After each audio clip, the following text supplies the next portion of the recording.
كابتن محمود الخطيب يا جماعه دلوقتي ماشي في المفاوضات لضم مصطفى محمد. كان لازم ان انت تجيب مهاجم تاني جنب وسام ابو علي وجراديشار، لان زي ما احنا عارفين ان جراديشار اتصاب في الفتره الاخيره وممكن اللي هو ما يلعبش اول مباراه مع انتر ميامي. وعندك وسام ابو علي على منتخب فلسطين الساعه 10 مساء النهارده، وممكن يرجع انت مش عارف حالته عامله ازاي ومش عارف عنده اصابه ولا لا. فكان لازم فعلا من الخطوه دي، وكلنا طبعا بنهيئ الكابتن محمود الخطيب عليها. طبعا مصطفى محمد اضافه قويه لو جه الاهلي. مصطفى محمد جاي له عرض من شركه عربيه راعيه للنادي الاهلي، قالت له هندي، قالت كده لاحمد يحيى وكيل مصطفى محمد، قالوا له هندي مصطفى محمد 2 مليون دولار مقابل اعلانات هيعملها للشركه خلال سنه. تاني حاجه النادي الاهلي قال لاحمد يحيى احنا كمان هندفع مقدم التعاقد. هتدفعوا كام؟ قال لك هندفع 1 مليون دولار مقدم التعاقد. الصفقه دي خلاص يا جماعه هتتم خلال ساعات، ولازم الصفقه دي تتم زي ما انا قلت لكم، عشان الاهلي طبعا محتاج لمهاجم جنب وسام ابو علي وجراديشار.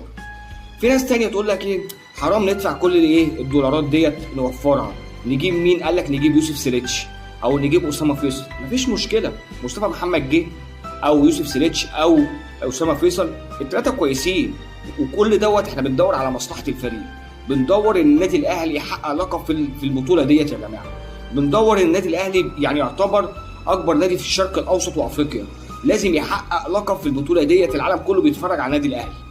فهنا الحركه دي كويسه من الكابتن محمود الخطيب، كلنا بنحييه عليها. واحد تاني يجي يقول لك طب ما اسامه فيصل احسن. يا عم والله اسامه فيصل جه، يوسف سيليتش جه، مصطفى محمد جه، زي ما انا قلت لكم المهم مصلحه الفريق. تاني حاجه تعالى اكلمكم عن امام عاشور والكواليس اللي بتتم داخل معسكر النادي الاهلي في امريكا.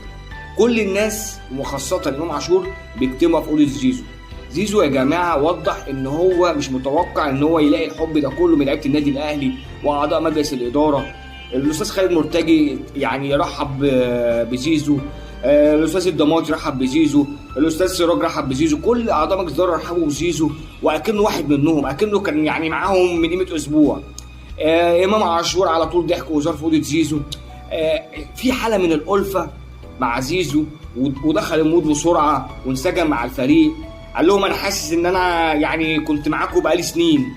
ده بيرجع للروح الموجوده جوه النادي الاهلي، في روح كده يعني ما يقدرش حد يوصفها، روح جميله كده بتبقى موجوده بين الفريق، بيبقى في حب واحترام، في حاله من الحب جوه الفريق.